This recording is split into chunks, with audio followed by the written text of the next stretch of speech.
Well, good afternoon. Welcome to another AutoCrit live stream. I'm Daniel, a writing coach and instructor here at AutoCrit. If you're not familiar with AutoCrit it is an online home for authors. We have our fully functional writer's desk where you can plan and write and edit your book. We have our author community, and we have our academy where you can take classes and workshops, kind of similar to some of the things we're going to be talking about today.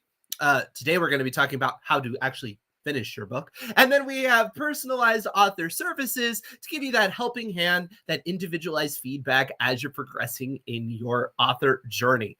Now, we tasked you at the beginning of this year to be involved in our Start Strong Writing Challenge. And I don't know about you, but I am super excited about all of that. Some of you are excited about what's going to happen next. For those of you who are just catching up, we've been doing the writing challenge from the beginning of the year. And the idea was to get you thinking about your goals for 2023. And to try to give you some of those tools so that you can accomplish those goals. So one thing that is a great tool in your tool belt is a steady pattern of writing. It's a rhythm. It's getting going, keeping up with it. It's a great way to finish your projects. And so we decided we would give you a quick little project, have some fun, healthy little competition. We tasked you to write a 1,000-word short story, but we gave you some criteria. And all of this is really to help you to develop some systems of brainstorming. We talked about that. Systems of how to be flexible. When we gave you that little twist, it's, what are some things you can do to get yourself out of writer's block, or what are some things you can do to keep yourself going when problems arise in your story that you weren't expecting, things like that.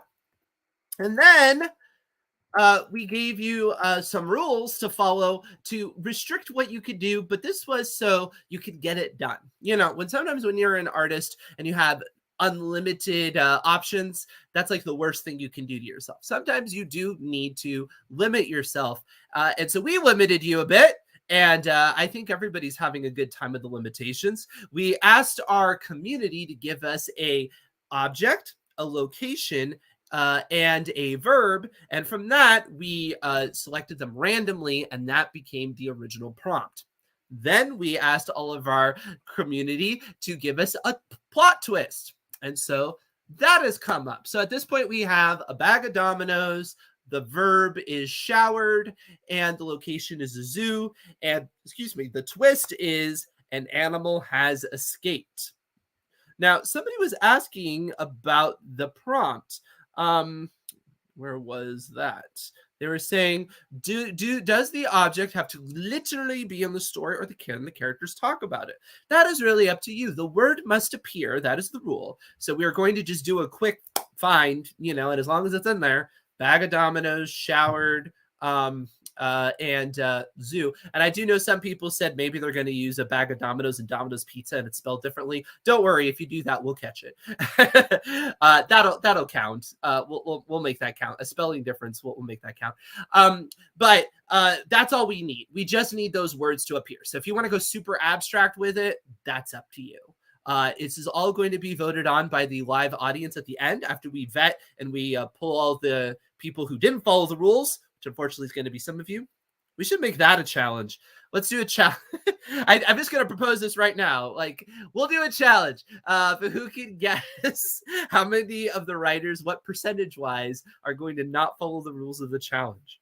I think that would be an interesting one to do. And that sounds maybe a little dismissive, but this is a problem, right? And this is something you should work on in 2023 as well. Follow guidelines. Yes, it's a great way to help your career out. If an agent says, I don't want a manuscript with, red ink, don't give them red ink. If they don't shop fantasy, don't give them fantasy.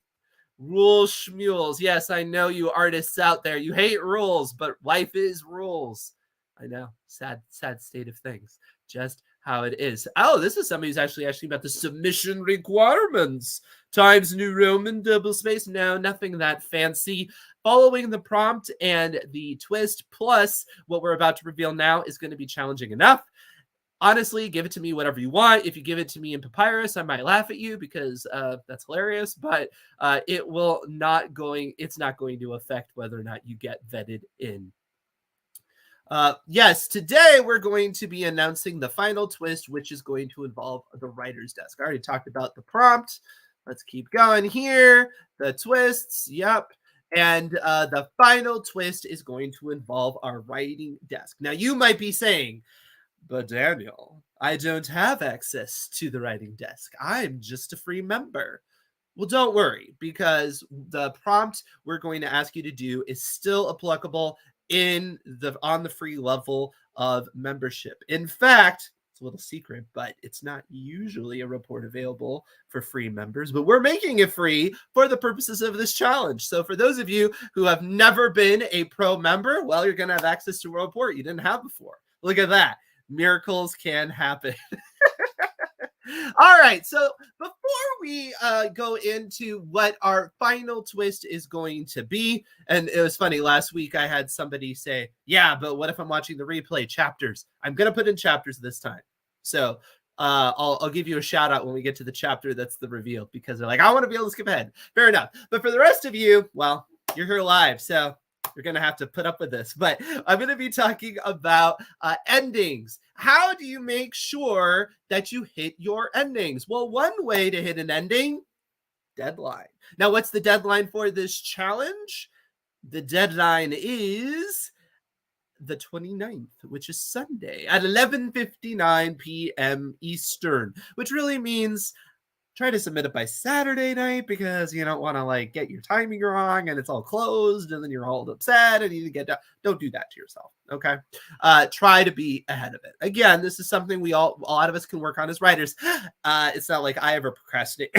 Yes, it happens. It's what artists do. It's okay. Another thing that helps you with that ending is making sure you're in that regular routine, right? If you're in a regular routine of writing, you'll eventually get something done, right? Because you're doing it every day. You're doing it every, so many minutes. You get going. That is going to help you. You can kind of get addicted to it in a good sort of way, a good sort of habit where you just don't feel like yourself. It's like, I haven't gotten what I wanted done. And again, if you devote yourself to the system versus necessarily freaking out about the goal, you don't necessarily have to put in that hard deadline. That can work. It works well for some people. Other people, what works better is the deadline's kind of like today, right? Today is the deadline. I'm going to get X done. I'm going to get whatever it is I've decided I can do reasonably on a regular basis. 30 minutes, an hour, 2 hours, whatever it is, right? And that's the deadline. And so it's really just a bunch of little deadlines, and that's what gets you to be productive. And that's one reason why we've been tasking you to go into the community on a regular basis. We're just trying to help you build some good habits. Now, another thing you can do to get yourself finished across the finish line is to have a reading partner. And what I mean by this is somebody who's along for the ride as a reader. But this is not the same as a beta reader or even an alpha reader. When I say reading partner, that's why I'm using a different term. This is somebody whose sole job in life is to read what you're doing as you're putting it out so that they can be like, oh, what comes next? And that's it. And you need to tell them that that's their only job. Their job is not to give you any other opinions. It's also your job not to ask them about anything, because it's going to affect your work. If they're like, oh, I can't wait for whatever. Yeah, no. Now somebody's like, no, not while it's drafting. Yes, this is a dangerous thing to do depending on how you're using it, because it can completely derail your work. That's why I'm saying this is the kind of person, it's probably better if it's not somebody you see in regular life. It's like an online friend, and all they want to do is kind of see your next pages. It's like you're making it up. It's kind of like the old story of 1,001 Arabian Nights. You keep them going, and all they're waiting for is the next pages, and that's it. And that's all they're allowed to say. Like, you basically say your job in life is to do nothing more than to say, I really want to read what happens next. And some people will be willing to do that for you, right? Now, again, it's a risky strategy, but it can work. The danger with any sort of partner in the process is they can make you second guess yourself, right? So this is why you don't really want feedback. And it's particularly troubling if you're doing this before you It's particularly troubling if you do this before you are actually writing. So this is not something you want to do to like outline your book necessarily, unless you're an outliner. But generally, no, because once you've told the story to somebody, it just loses a lot of luster, right? So you don't want to do this before you're putting words on the page. Usually, what you want to do is as you're putting the words on the page. I just want to make that clear so people are not confused by what I'm suggesting. Professional waiting. Yes. One thing you can do is you can make sure that professionals are waiting for your work. And that is great because if you like hired somebody, right, and you're like, I'm gonna, because maybe you have an editor, right, and you've hired an editor, you've gotten one of the author services from AutoCrit, like our story inspector or first chapter read, and you've just banked it, right? We've done a sale or something like that, and you've just banked it. Well, then oh, well, I really kind of should have something for them to read now, shouldn't I? Because I already paid for this, right? It's a little bit of an extra incentive. It also tells you that no matter what, somebody's going to read it. Not only is somebody going to read it, they're going to read it and they're going to give it their full attention because you paid for it, right? And so this could be really helpful motivation. Okay. One thing you might try to do if you're kind of getting stuck, like let's say you kind of get into a rut and you have a project and you can't quite finish it, and it's like, well, I'm going to get back to it and whatever, is just kind of force yourself to get in the chair and write the dumbest ending you can think of for the story. And you might be like, why in the world would I do that? It could be that one of the reasons why you're not like really progressing is because you're not very happy with the way the ending is going. And by deliberately writing something you don't want to kind of finish it up, and I'm not saying you have to like fully flesh it out, just get some words on the page, it can kind of clear that debris. It can clear your throat, and you can be like, okay, this is what I would hate to have happen, and it can kind of reverse engineer itself to something decent. This can work.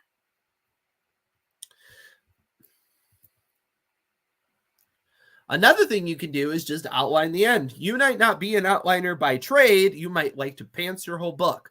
But it could be that around the midway point, you might want to reconsider that approach and think at this point, okay, I have enough critical mass. I actually can figure out what's going to happen. Let me try outlining the end. Because what that can do is that can give you some things to be excited about. Now, at the very least, what you might do is outline the very end. It's pretty famous that J.K. Rowling said that she wrote the epilogue of the 7th book before almost anything else, like very early on.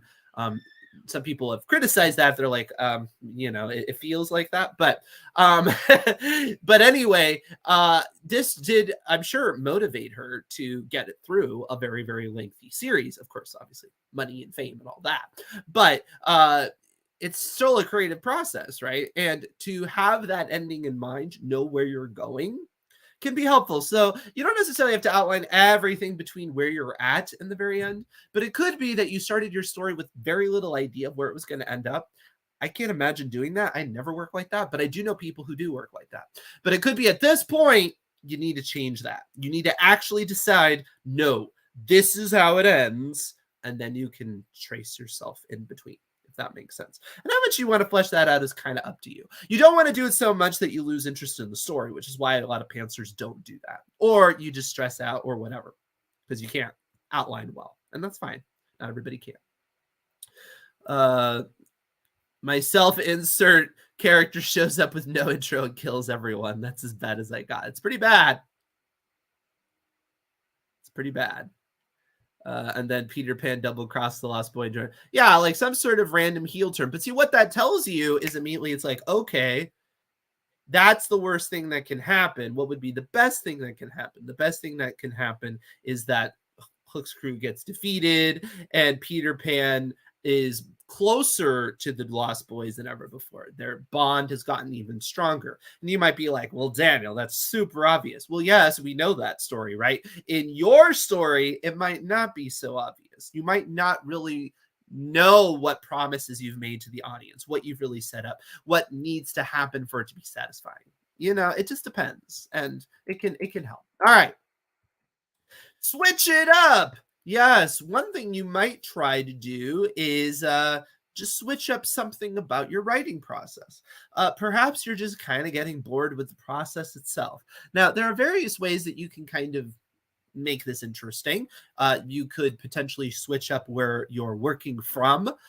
You can switch up some of the writing habits you have while you're writing, changing what you drink, what you're listening to, maybe what you're consuming outside of the writing space.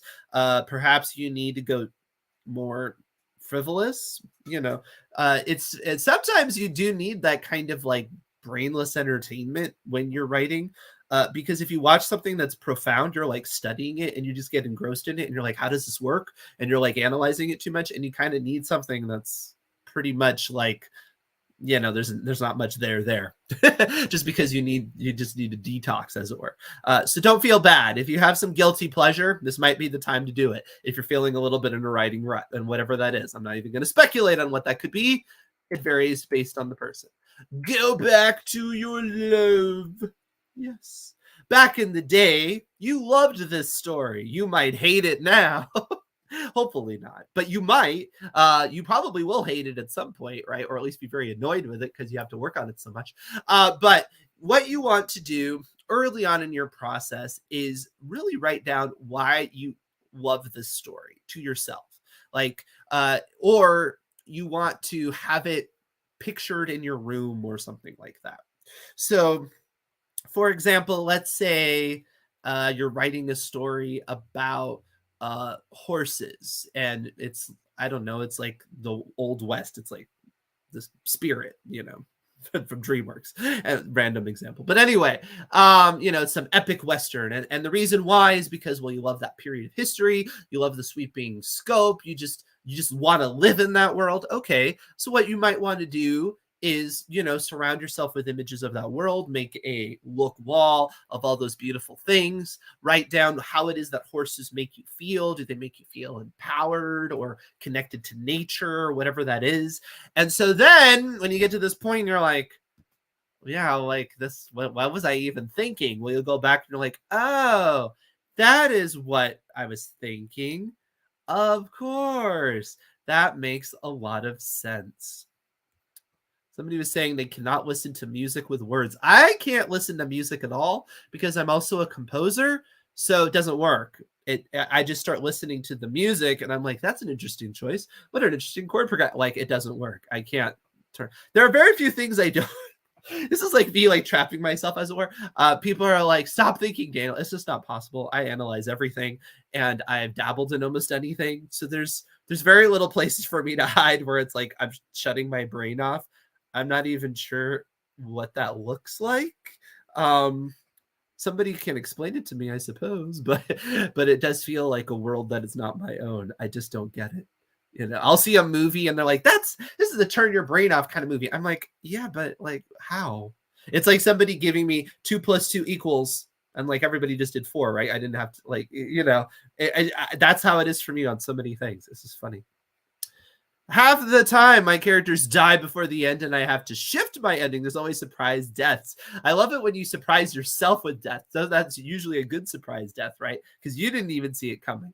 That's awesome. Yeah, death is awesome. No, but from a storytelling standpoint, that's awesome. And even an outliner will tell you, even a hard outliner will tell you, you're gonna shift your ideas. You're not gonna usually be so married to it. I mean, the only way that happens is if it's so like intricate. Like, I can understand murder mysteries, and perhaps that there's going to be some hard ending rules that they're not going to budge from because it kind of spoils the whole thing. But usually you're going to tweak stuff, and even then you'll probably tweak like maybe how they discovered a clue or something like that, because you're not going to be able to predict the future that perfectly. If you're a partial pantser, is that where you wear shorts? Oh, wow. Well, that's something you can do to switch things up. Wear pants or don't wear pants. Be a pantser or not. It's up to you. Whatever you want to do to get your writing done. I'm just looking at some of these comments here. Writing outside without internet. That's an interesting idea. Yeah, there are people that have like dumb computers. They'll have like word processors that don't do anything, or they'll even use an old school typewriter. can't imagine doing that and having to like scan it all in. That seems really annoying. But yeah, like a computer that doesn't do much, or put it down on lockdown. There are parental controls you can do. You can even set it up that it'll do it for you and it will lock you out. And, you know, you'd have to request a password from them, which is like super embarrassing. And so it just literally locks you out for a bit. Yeah, anything that works. Don't feel bad. I'm going to say this. Don't feel bad. Don't feel bad if you have to do that. Because if that's how you work, that's how you work. And there's a lot of people that are highly successful that have the quirkiest ways of getting through their workday in all different kinds of professions. So, you know, it's just you, and be you. It's cool. Don't feel bad about that. I need to live in a sensory deprivation chamber. I really have wondered about that, to be honest. Like, I know they say like you go into like a dark room and it's like no sound and you start to lose your mind after a certain amount of time. I would be curious about that. I really would. People are talking about coffee here. You stopped hardlining because it never works out. Yeah, I think that might be true. But we'll see how that process goes for you. Obviously, however it works best for you is best for you. But just be careful, because it could just be that maybe you get too attached to your outline, but your outline is still helping you kind of have a basic skeleton. And that's not necessarily a bad thing. But, you know, play around a different thing. There's a lot of people that call themselves plantsers for that reason. I'm Clotech. I simply close my door. Your outlines always go to hell. Yeah, I mean, that's often. Anyway, so yes, go back to your love. Find what made you excited about the project in the first place. That'll sustain you through the end. Another thing, how about bribing yourself? I know, right? Well, let's be honest. We are creatures. We are animals.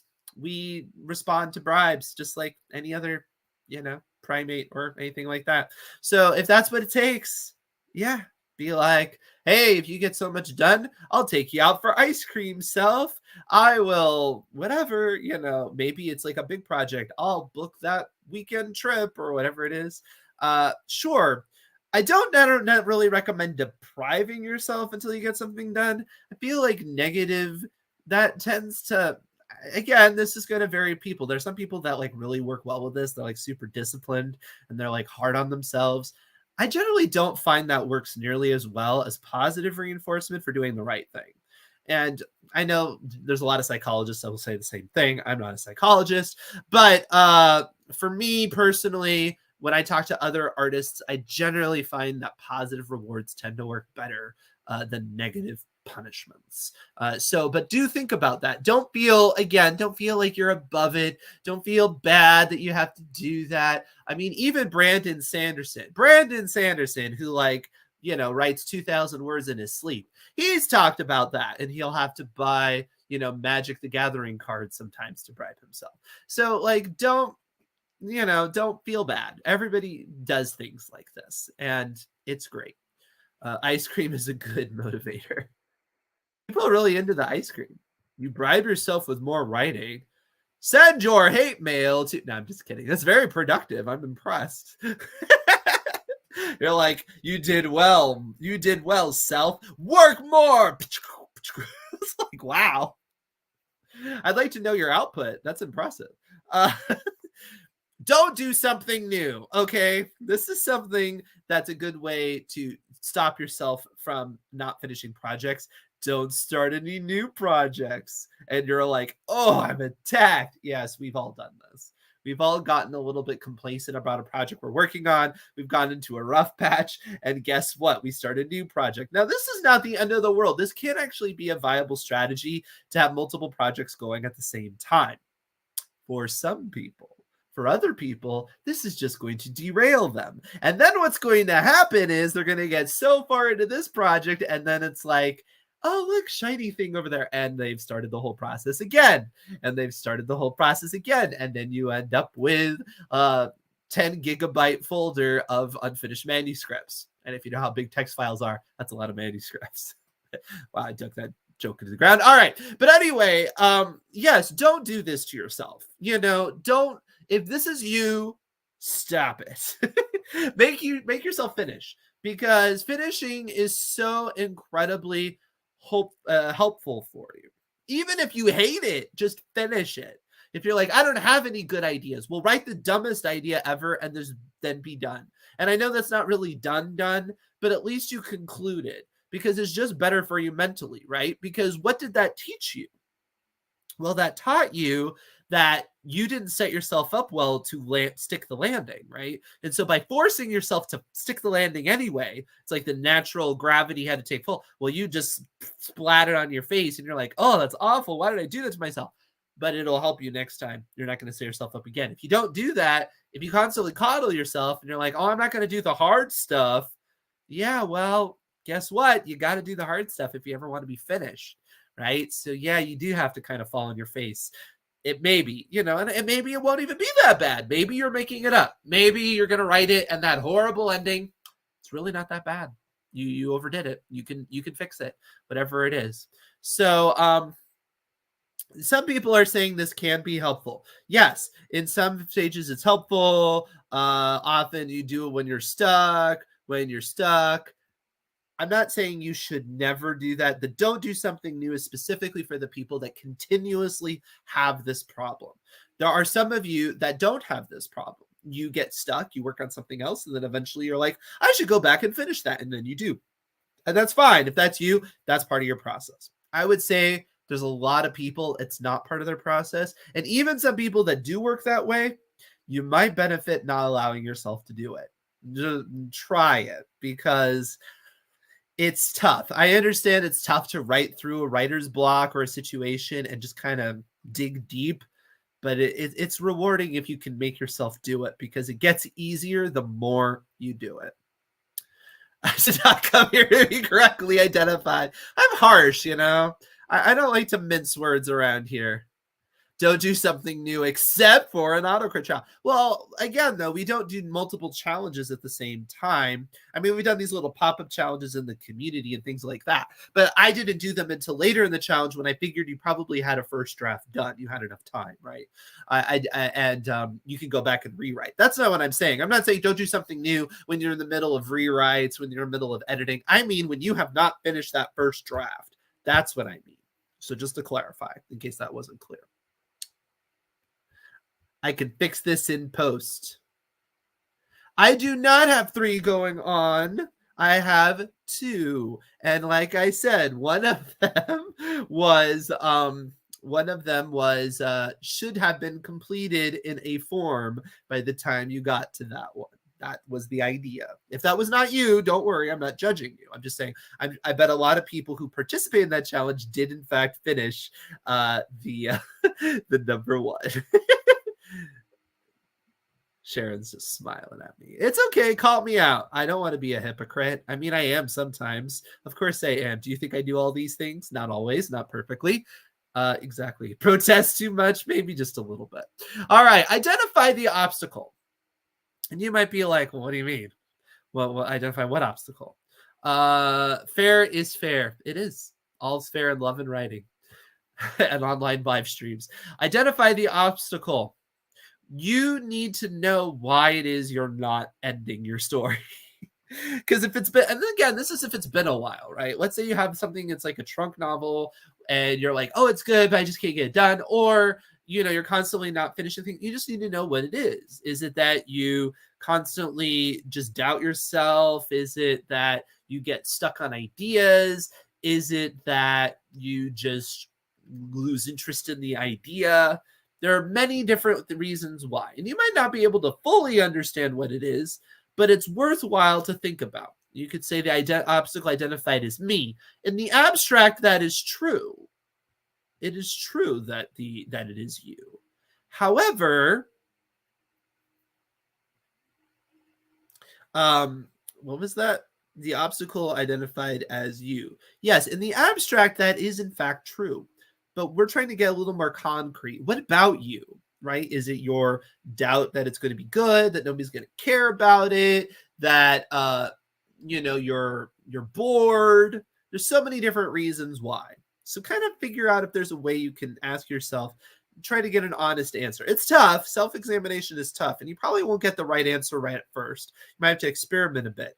But you lose all the threads and forget where you're going. Okay. Well, if you figured out that that was your obstacle, there are solutions for that, right? Planning tools like in the AutoCrit software where you can do the note cards and you can keep track of those threads, things like that, right? There are ways to help yourself with that. Okay. What's going on here?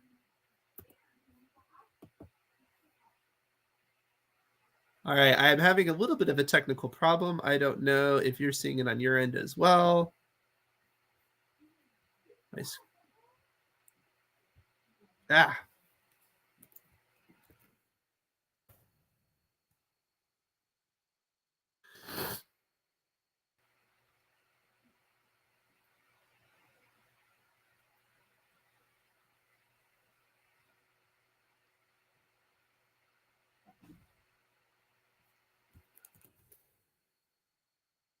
you can hear me, but see me. Okay. And I'm getting it back up. I'm sorry. Just a minute. You can hear me, but I am stuck. Yeah, I don't know what happened over here. Thank you. Thank you for your patience. Oh, look at that. It's my studio.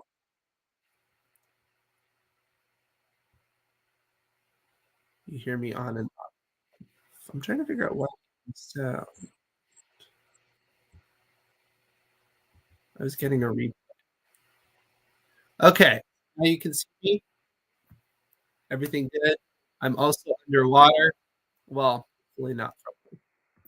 All right. So something you can do. All good now. Wow, that was exciting. See, this is why you have to persevere.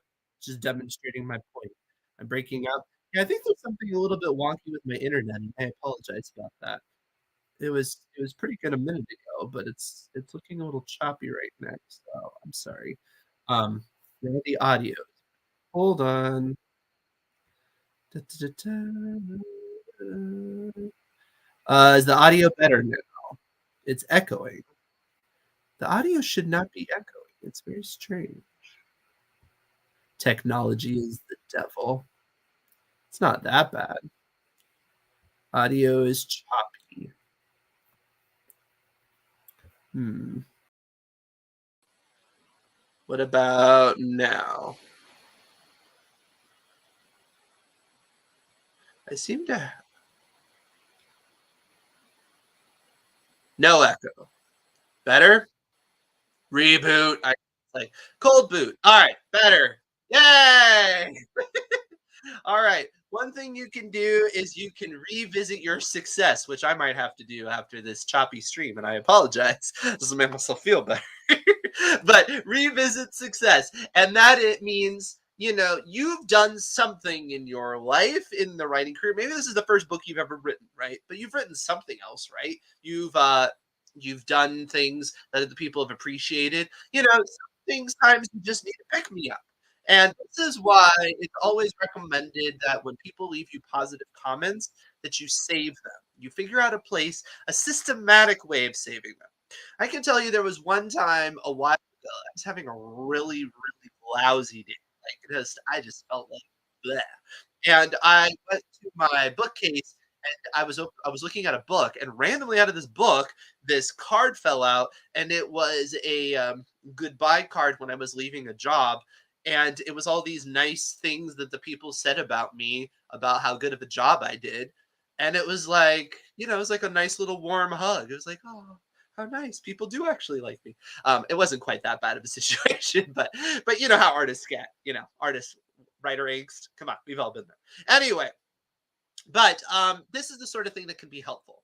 And this is the most simple things. I mean, you might think this is dumb, but like if you are in the AutoCAD community and somebody is like, hey, that was interesting. That was cool. Even if it's not like, wow, that was the most amazing thing I read in my life. Even if it's just something semi-positive, take a screenshot and save it. Why not? Right? You can clip it, take a screenshot, you go to the Paint or whatever some cheapo program. It's not hard. Clip it out, and then like why not?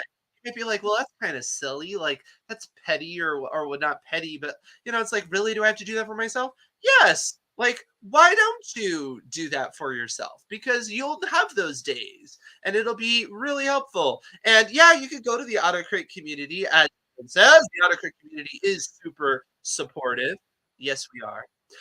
But you don't necessarily want to be out there and it's like, okay, guys, I just want to know, am I the worst writer ever? Please tell me I'm not so bad. Please, please. You don't really want to do that, right? I mean, we all have those days when we do want to do that, but you don't really want to do that.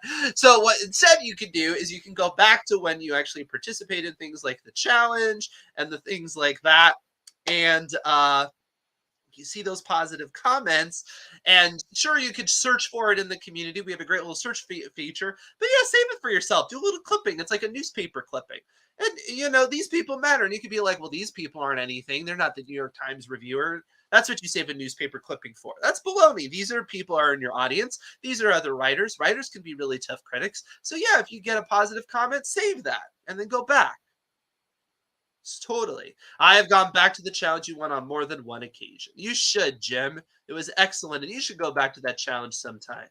The world building challenge. It's good.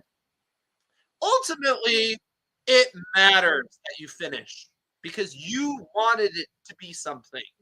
Don't give up on yourself. Don't give up on this project. Again, even if you feel like, well, if I finish it now, I'm not capable, I'm not at that artistic level or whatever it is. But you have to know where you are, right?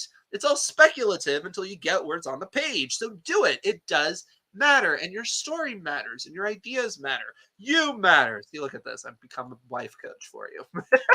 But it's true. The only way to lose is not to play. It's like the opposite of war games, right? The only way to win is not to play. No, the only way to lose is not to play. That's really the only way to lose. The only way that you can say, am I really doing this right? Is if you don't finish things. There are so many writers I have met. Writers, I say writers, and if this is you, yeah, I'm calling you out a bit, but you don't have to be that way anymore. 2023, it's your year. You're gonna fix this. But people who are writers will be like, "Oh, I'm a writer," and they're like, "Oh, what have you written?" Well, I have this project. Okay, do you have anything done? No. Okay, no, you're not really a writer. You're like an idea person, right? Maybe you've written some stuff down, but you haven't actually done it. So, in a sense, yeah, you're a little bit of a loser. Sorry, but you don't have to be. You can fix it. Because ultimately it's just about getting it done because then you can say, well, I've done it, and you can say, well, isn't that the ultimate sign of failure when you get it done and then nobody cares? No, it's just where you're at in your career at that moment. It's the conversation you have already. Participation is already winning. In a sense, yes. Now, do I am I saying like participation trophy, everyone's a winner in a challenge? No, we have a competition, right? Somebody is going to in fact win, and you will be motivated by that, which is good and healthy that you're like, hey, what that person did to win was really effective. Maybe I should start incorporating those tools, or maybe I need to dig a little deeper or things like that. Sure. But participation is a win for you personally in terms of your career, your success, and actually calling yourself a writer.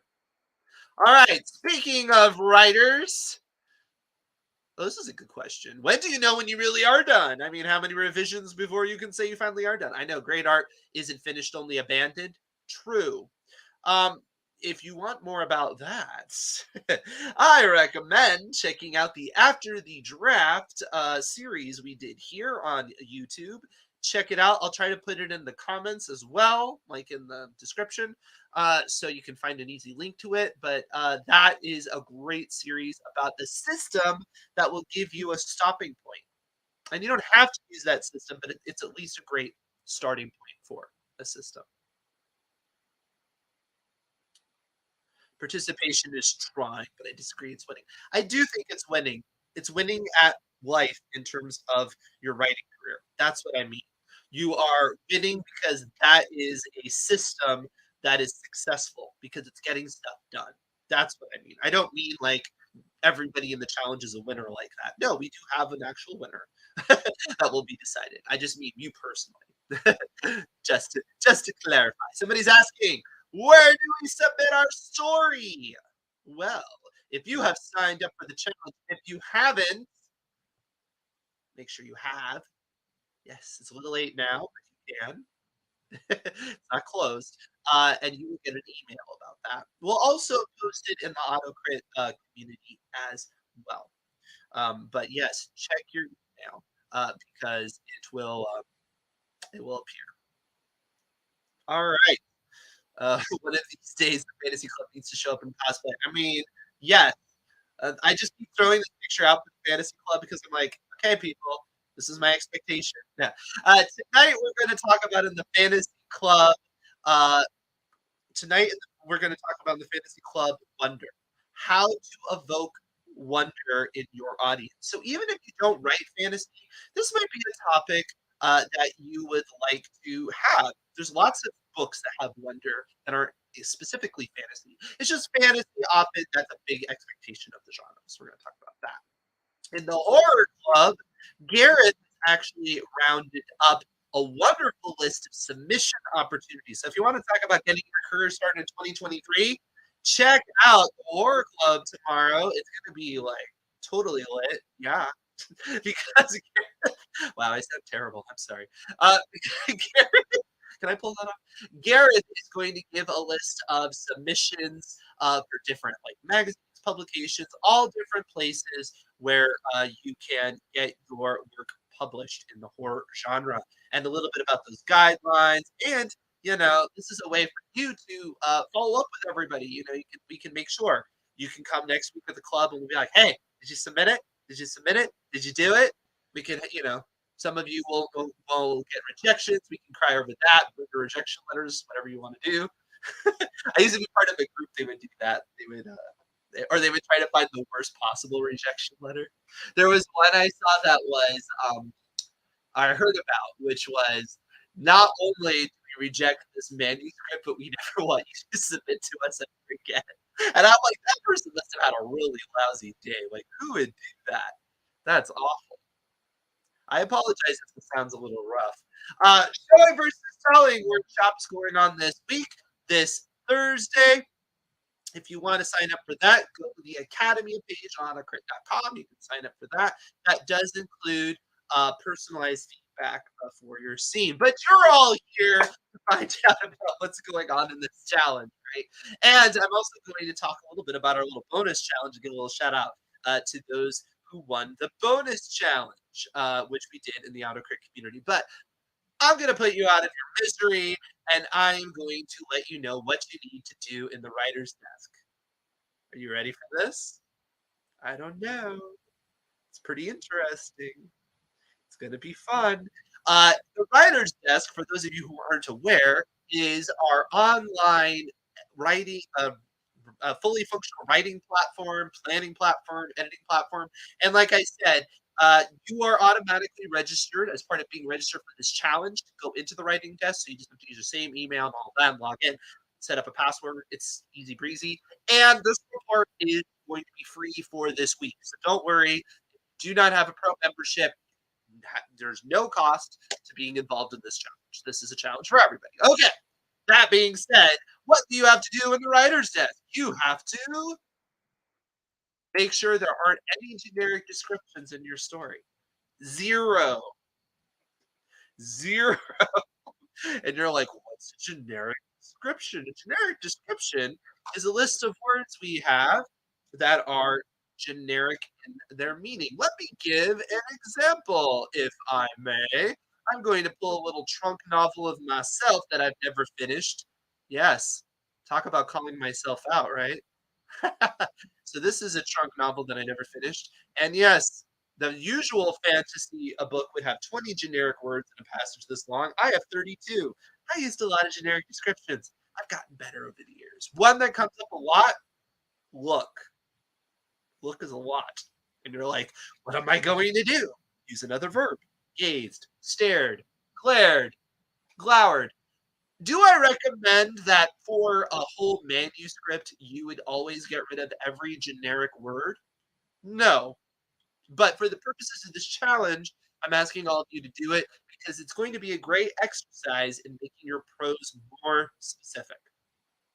As you can see, generally speaking, in fantasy, there are 20 generic words in this passage. So actual published, professional, highly successful works do use generic descriptions. However, we decided for this challenge specifically, yep, specific, not generic, that we don't want any generic descriptions at all. Woo! I went Inception on you. Look at that.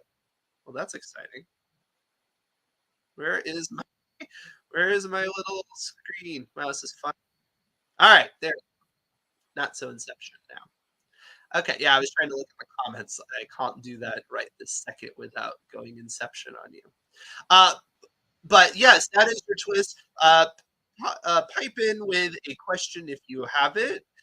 The submission is going to be um, given to you over the email. You'll get it in a little while. I know I don't want anybody to be tempted to try to submit before they've done this step because I know you will.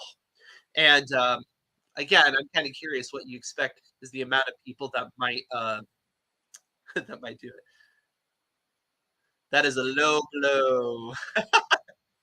You already ran it. You probably already ran it and pulled some. I figured all of those that use the AutoCrit software a lot probably would. However, I thought you didn't get rid of all of them.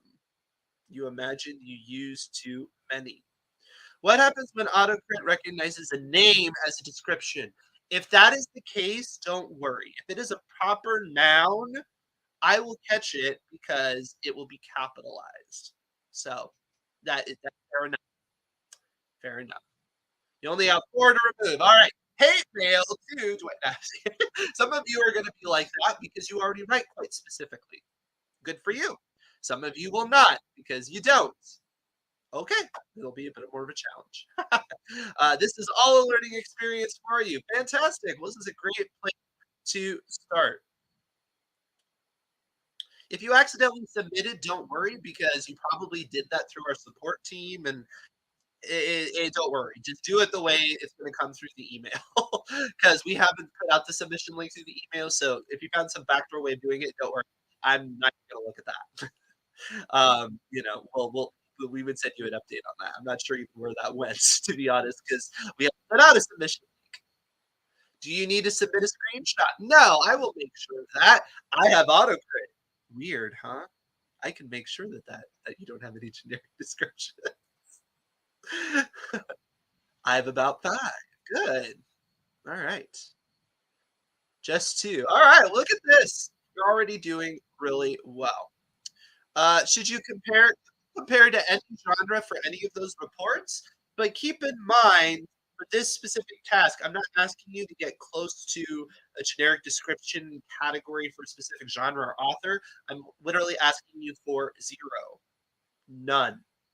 So you're not really comparing yourself. I mean, you have to set up some sort of comparison, but you want is for that report to just say 0. And no author has 0 because that's not a way you would write. If you wrote an 80,000 word manuscript without any generic descriptions, you might just be twisting yourself into a pretzel just for the purpose of it. That really wouldn't be a long-term strategy. Again, this is just, there's going to be some of you, and some of you here, and I think it's because you're AutoCrit super users, congratulations, that are already in good shape. For those of you who aren't, don't panic. You just leveled up big time. You learned something really big about yourself, which is that you have opportunity to get more specific with your language. It sounds maybe whatever psychological, but don't think of it as a mistake. Think of it as an opportunity. Yes. Great is generic. It is because great is generic. What is great? Great could be great. It's great. You know, it's one of those words that's kind of a hedge word. So yeah, it's on the list. Some of the words on the list might surprise you. And again, it's not that these words are bad to use, never use them, nothing like that. But for the purpose of this challenge, don't use them so you can get more specific in your language. All right, so that being said, I wanted to do a shout out to our challenge. Somebody said they can't hear me. Is that the case for anybody else? I think everybody else can hear me. I want to do a shout out to our bonus challenge. So in the AutoCrit community, I tasked everybody to do a little flash fiction challenge, 200 words and we used some of the unused options. So it was a different noun. The noun was a faded theatrical poster, the location was a grocery store, and the verb was wits.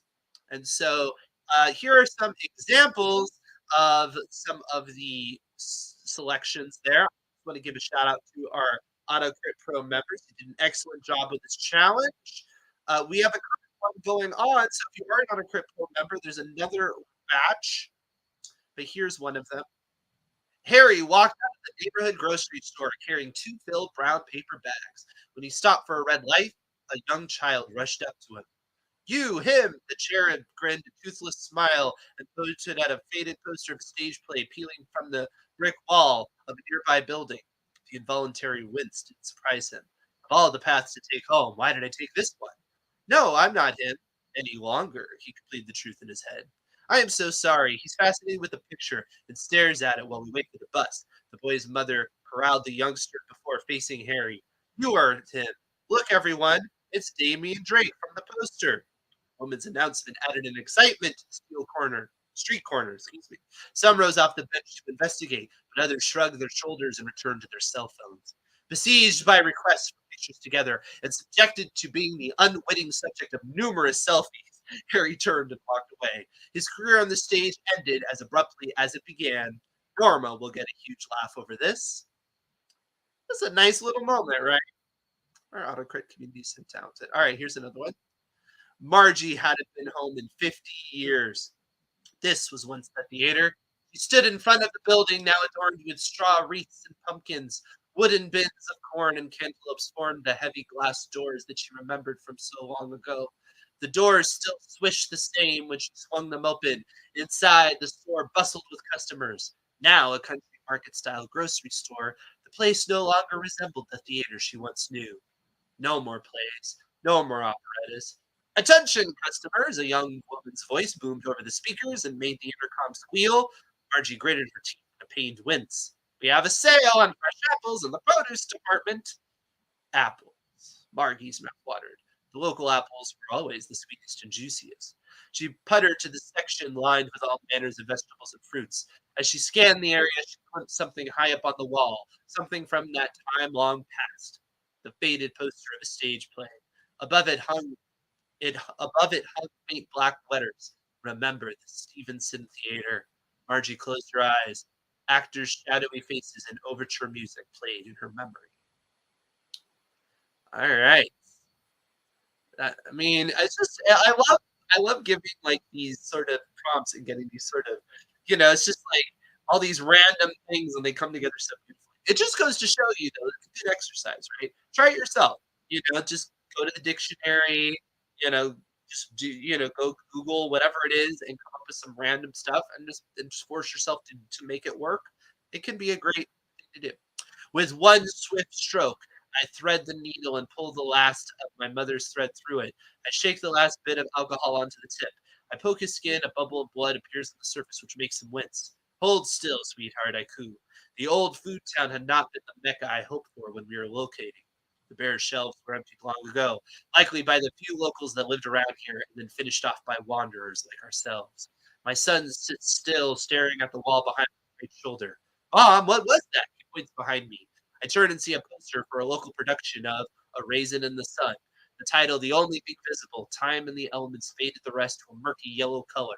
She was surprised it lasted. It was a play. They used to have them before. People would pretend to be someone else and act out a story. It was beautiful. Silent tears escaped my eyes as I finished stitching up the cut on his knee. Nice and dark and great world building, right? All right, so for the winner, or is the winner yet? Nope. Uh, yes. The winner, this one, I don't know, it just caught my attention. These were also good. It was really challenging, but this one just caught my attention just because of the particular way the prompt was used. Wince, wince, wince. That's all I could do. I compare my artifact, the faded poster of a stage play with vanished date and location, to the new poster in the window of the mercantile grocery store. I wince when I read the play's name, Our American Cousin. I flinch when I read the play's location, Laura Keats Theater, New York City, not Ford's Theater, Washington, D.C. I shrink back when I read the date on the new poster, 1858, not 1865. My heart beats faster and harder from the horror of Project Reparations failure and from my personal terror of being doomed by artificial intelligence. Sweat finds a way down my tense back. The grocer's chalkboard advertises delivered milk, 6 cents per quart. A suspicious proprietor asks, "Are you ill?" The machine's AI algorithm decided my artifact's most relevant space time to be the play's debut, not its most infamous performance. I remember I could only survive 7 weeks because I am an invasive entity in this timeline's ecosystem. I run trembling fingers through my hair. I wanted to stop Booth. Lincoln would have defeated the Klan, prevented segregation, aborted the effects of a century of racism against me. I can't breathe.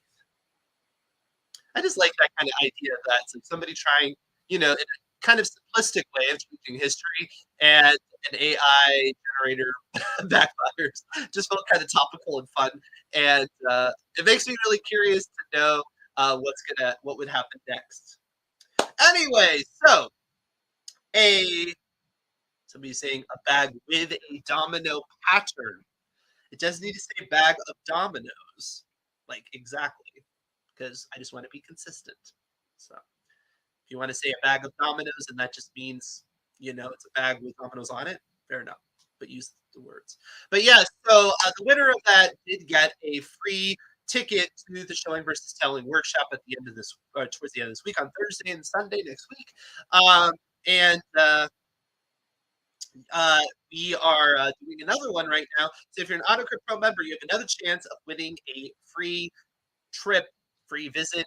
It's like I feel like I'm at Walt Disney World. A free vacation, no, a free workshop, the Showing versus Telling workshop on Thursday. So check that out in the community. It's going on right now. You only have about 4 hours left to submit. It's a short one, just 200 words. So there you go. How do you say taller than it is wide if wide is generic? This is why generic words are challenging. You'll figure it out. You'll figure it out. This might be a good time to ask the AutoCrit community for help. So shout out to all of you.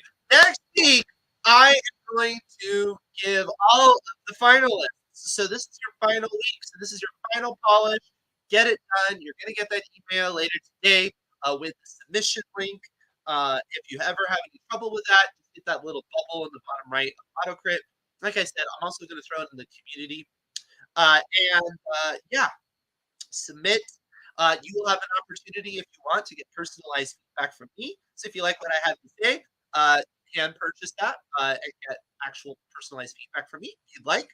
But all of them, of course, are going to be reviewed by our team, and I will be reading our finalists live on air next Tuesday, and we'll do a live vote to determine the big winner. And we'll have a few, random winners just for participating and submitting an entry as well.